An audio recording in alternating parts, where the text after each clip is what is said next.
Dear pastors and church leaders, the words you are about to hear have come from my heart and my concern for you.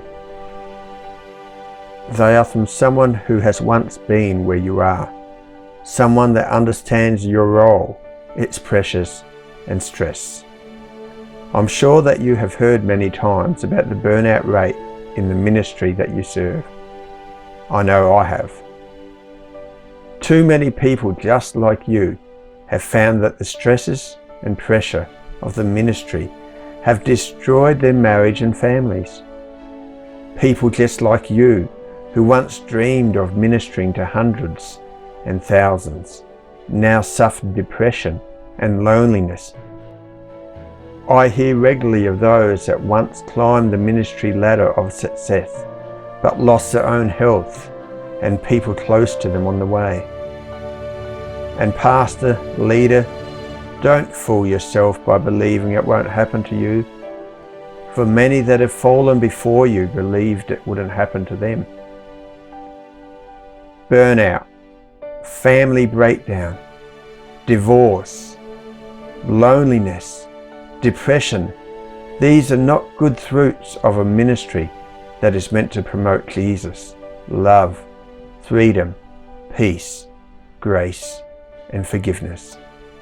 If we really believe the Bible, then we believe what Jesus said.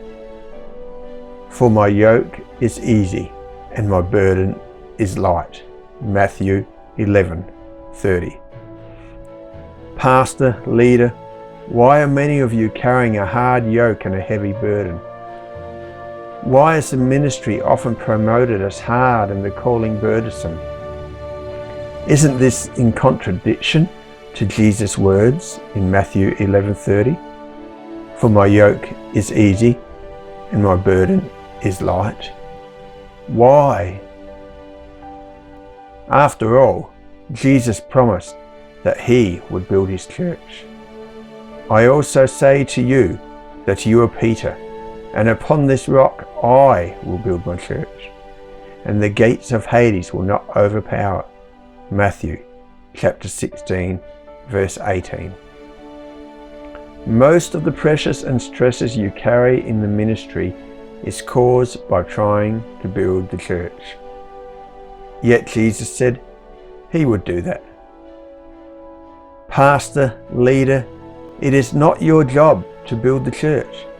Take your hands off it and let Jesus build it his way. His way, not your way. His way, not the way of your culture. His way, not the way of your denomination or movement. His way, not the way of the government. It's his responsibility, not yours, to build the church his way. All you need to do is what he has asked you to do, and he has never asked you to build the church. He's asked you to love God, love people, and make disciples. It is not about building big auditoriums. It is not about drawing large crowds. It is not about running some form of service. It's about loving people, encouraging people, sharing the truth with people. It's about doing life with those that are connected with you. It's about community. It's about family. Now that's an easier yoke than trying to build a church. Pastor, leader, think of your health. Think of your family, your marriage. They all suffer while you carry an unfair and unreasonable burden of building a church. Get rid of the burden before you lose what is more precious to you, your family, your health. Take off the yoke of your denomination or movement. Take off the yoke of people's expectations. Come to me, all you who are weary and heavy laden, and I will give you rest.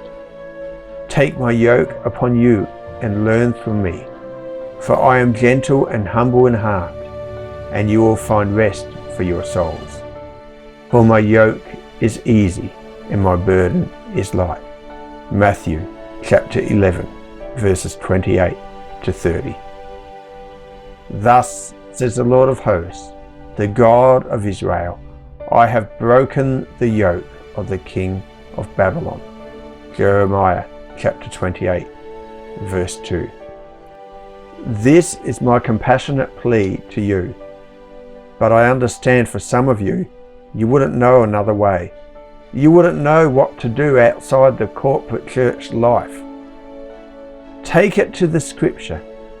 Take it to prayer and walk by faith.